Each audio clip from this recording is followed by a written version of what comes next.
day with in-depth analysis from seasoned professionals. Start your day the right way on 99.3 Nigeria Info. Nigeria Info.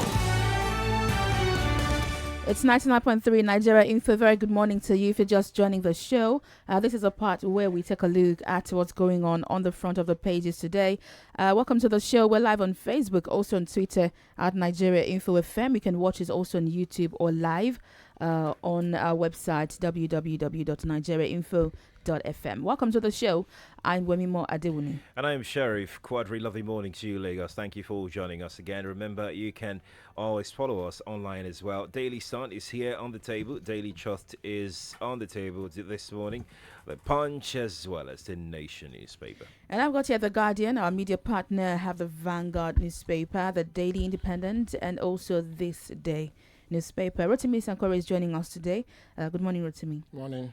Let's start off with this banner headline on The Guardian. Confusion over alleged EFCC raid on Ambade's residence. Two riders here. Lawyers claim operatives planned to incriminate former governor. Youth injured, 3 officers. Damaged vehicle, says anti-graft agency. We find this story also making the banner headline on the Vanguard. EFCC lawyers clash over raid on Ambade's house. Anti-graft agency attempted to plant foreign currency in ex-governor's house. Lawyers allege it is untrue, EFCC says. And on the Daily Independent, ex-governor Ambade under investigation, says EFCC. EFCC tried planting foreign currencies in Ambade's house, say lawyers. No cause for worry, says ex-governor. EFCC is turning itself into a monster organization. Babatokwe says this on the front page of Daily Independent. And the story is also on This Day newspaper on the front page. EFCC denies alleged attempt to frame Ambode. From Daily Sun newspaper, trouble for Ambode, EFCC raids ex-Lagos governor's Ekpe Ikoyi homes. Anti-graft body alleges physical attack. Have not been contacted, says ex-governor.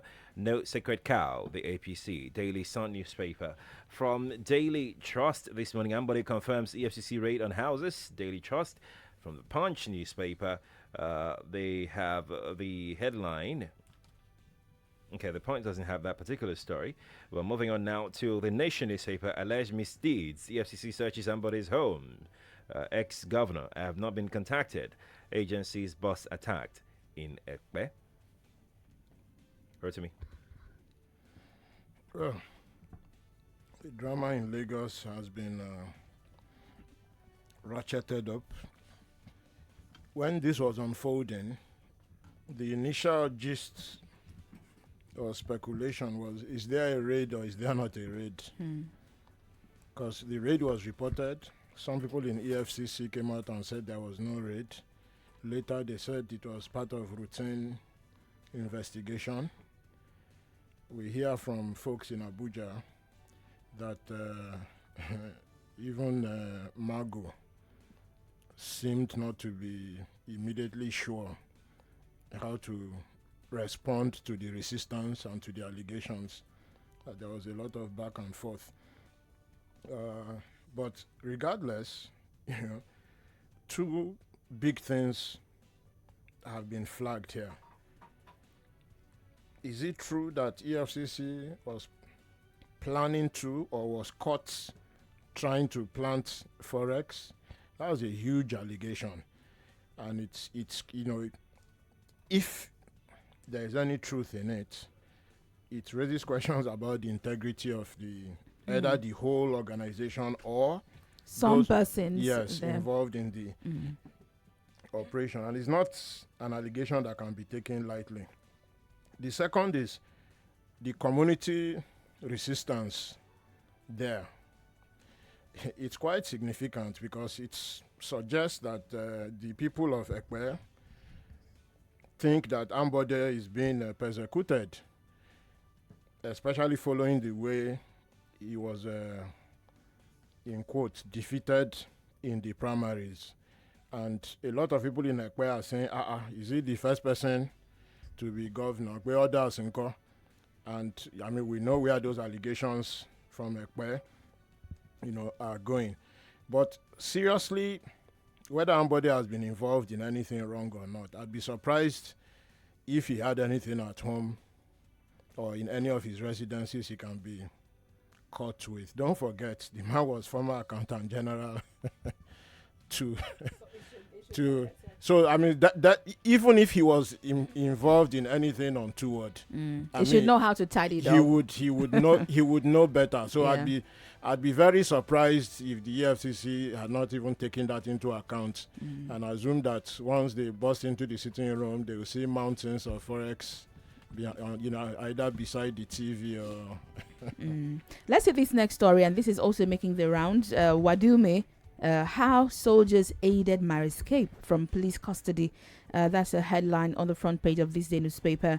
And there's a quote here. Soldiers took me to their headquarters and sawed off the handcuffs on me. After that, I ran away, and I have been in hiding since then until the police rearrested me. Front page also of this day newspaper, banner headline, I was freed by soldiers who killed policemen, says Wadumi. On the front page also of the Vanguard newspaper, you find this story there, as well as The Guardian, how soldiers helped my escape by kidnap kingpin Wadumi. From the Nation newspaper, revealed how Wadume was arrested. Front page, The Nation. The Punch newspaper, banner headline, Taraba slain policemen, soldiers shot cops, freed me, Wadume confesses. Rider, kidnap kingpin's arrest won't stop our probe, Defense HQ. The Punch newspaper. Moving on to Daily Trust, banner headline, soldiers aided my escape from police, Wadume says. Riders, how he was arrested inside Plaza in Kano. Associate, others nabbed in Abuja, Taraba. Daily Trust newspaper. Picking up The Sun now, end of deadly kidnap kingpin in the north, how Wadume was rearrested. Daily Sun newspaper. They have him back. Well, if you watch that, Short clip yes, shared by the police. yes, regardless of the crimes he has been arrested for, he still deserves his day in court. All the evidence should be produced in court so that justice can be seen to be done. I know that over time there has been a bit of mob mentality in Nigeria, trial by media, Hence, I was even surprised at the number of people who have seen expressing mob mentality, either in the media or in person, complaining about what happened in Nuremberg in Germany. That's not a proper confession. That's trial by media, if we are to go strictly by the law. Should the police have recorded that and shared the clip with us? No. That's all. I mean, that's just like parading a suspect. No, they shouldn't have. They've undermined their own case. In fact, in the anxiety to win the propaganda war against the army, they've done exactly what they know that they should not do, which is to stand somebody up against the wall, Put a camera to his face. put a camera out, and who knows what they are potentially pointing at him behind the camera. And tell him to talk. Yes. I mean, And it should have been a longer clip. They cut and shed only the part where he said. Honestly, it was not necessary. All they had to do was to say they have recaptured him. And they're investigating. And that's all. Now, if they had him in custody, and so, you see, in countries where democracy is a bit more developed, when you are in the interrogation room, you are put on one side, the interrogator sits on one side. The interrogation room has a wide angle camera. The glass separating you and the other room is one-way mirror. Lawyers and everybody stand behind it. The guy interrogating you or the lady interrogating you puts the questions to you. If you say you want to see your lawyer, end of matter. If you start saying anything, at the beginning they introduce themselves, I'm detective so, this day, interrogating this person, that person. Now, that is a much proper confession if you make it under such circumstances, and it can be presented in court, backed by other evidence. You know, this idea that once you present somebody in front of camera, the person is automatically guilty. Remember when Abacha arrested Obasanjo, supposedly for coup plots, and they put a camera to his face and started asking him funny questions. Soldiers came to see you in Ota. He said, They came to discuss with you. He said, And after some time, Obasanjo just said, oh, she. Yeah. So, and then they came and played that to us and said that it was evidence of confession. If we are to take that seriously, what would Abacha have done with him? I mean, democracy, human rights has to be solid, even for the most terrible criminals. That's why you can't catch a pickpocket at Oshodi and lynch the person.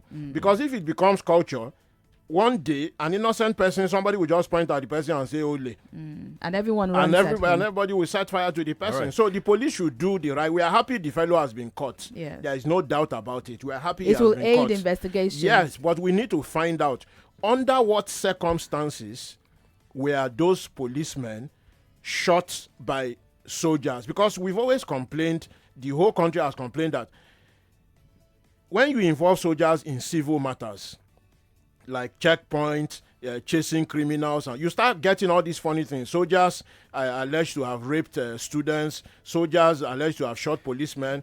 So we need to find out under what circumstances. But the police should do it properly. We'll wait for the outcome of their investigation. Let's quickly move on now. Supreme Court rejects Atiku's pleas. The Nation newspaper this morning. Moving on to the Punch newspaper. Supreme Court dismisses Atiku's INEC server claim. It's coming from the Punch. From Daily Trust newspaper. INEC server. Supreme Court dismisses PDP. Atiku's appeal. Daily Trust newspaper. And similar headline coming from Daily Sun. Supreme Court throws out Atiku PDP's appeal on INEC server. The rider no cause for alarm. Ex-VP. Daily Sun. Well, you have the story also on this day, Daily Independent. Virtually all the papers have that story this morning. Buhari Atiku adopt final addresses at Presidential Election Tribunal today. The case is coming to a close. Well, one of the biggest cases regarding presidential elections. I think everybody, all sides have tried to make their case, some in underhand ways. For instance, the PDP, one of their main pillars was that Buhari was not qualified to have contested since, by their own allegation, he didn't have school sats or O levels. They then countered by saying, in fact, Atiku is not even a Nigerian, so they don't understand what he was doing on the ballot paper. All. It's been a very interesting, a lot back of and forth a lot of below the belt blows swinging back and forth.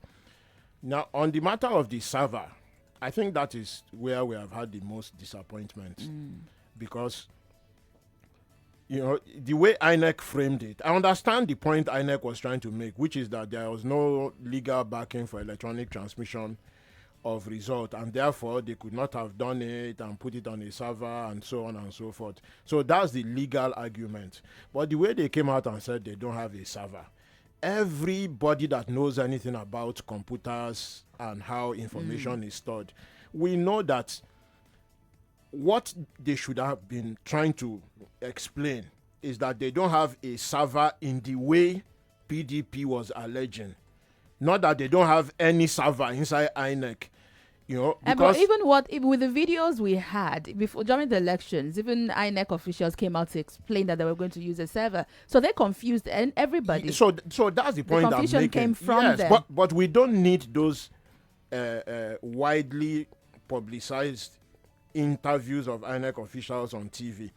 Everybody that knows, look, even radio stations that just play music and don't talk have a server where they store the music.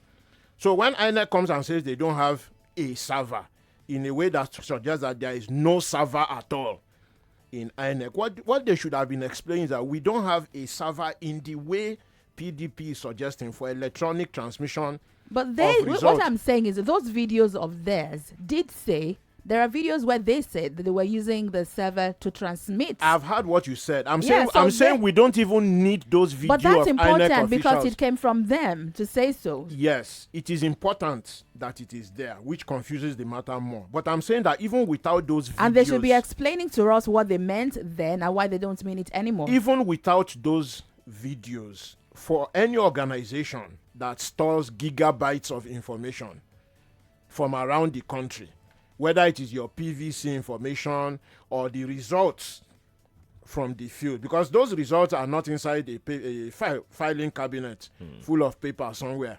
It's digitally stored. So I think, they sort of lowered the credibility that people have in the way they explain some issues, not in INEC overall. Of course, those who support PDP just think that it was a rubbish election completely and that APC shouldn't have won. It's likely that APC,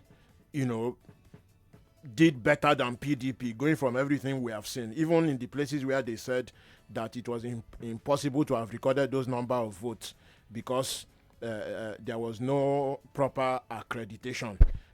But I think INEC has not helped itself. But let's see what the Supreme Court says eventually, because you never know which way these things are going to come down until the final, until you get the final hearing. I mean, we can only see, how people have shown themselves, and I think they've argued their cases on both sides. I think the worst possible argument from PDP and APC is this idea that Buhari, did not have a certificate, which the presidency compounded with all the, drama around it. Well, if you've been following this and case, then the allegation that Atiku is not Nigerian. Yeah, I mean, you see how we should interesting grow it up. has been. Let's see this story as we begin to coast home. This one reads here: gunmen attack Nasarawa deputy governor's convoy, kill 3 policemen.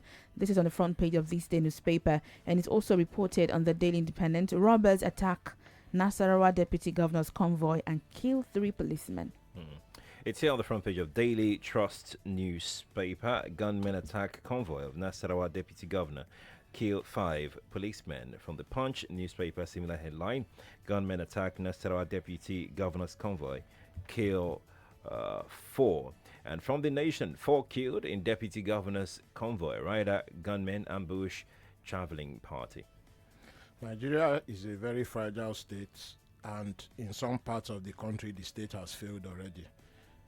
All we are just seeing there is the bandits exercising their authority where there are heavy gaps in governance. I mean, the balance of forces in terms of the demographics, the number of youth that have shifted either to the side of extremism or banditry in some parts of the country is now so high that even the government is not safe in some places. I mean, I just imagine that kind of bravado, a group of robbers see big convoy with police in it, and they are just thinking there has to be a lot of cash there and we can get it. They must have even planned, the waylay. How did they know the governor was passing and they were prepared for this policeman? Even if they were not waiting to waylay the governor or the deputy governor, you think that in saner circumstances, once they see a convoy with police, with a convoy, siren or whatever, they will quickly retreat into the bush and say, let's let this one pass and attack ordinary civilians. The Ogboju that is a lie, this money cannot pass, And they must have been, prepared. They had gunpowder to be able to, to hear sirens. Ogboju is not Calabash now. They wouldn't have stepped into the middle of the road, sprinkling powder and incantations and saying that the convoy must stop. You think some don't do that? No, but even if they are doing it, they will have their bazooka and everything with them now. As backup, in case the powders fail. The Nigerian state, is getting to the point where it cannot even protect its own officials.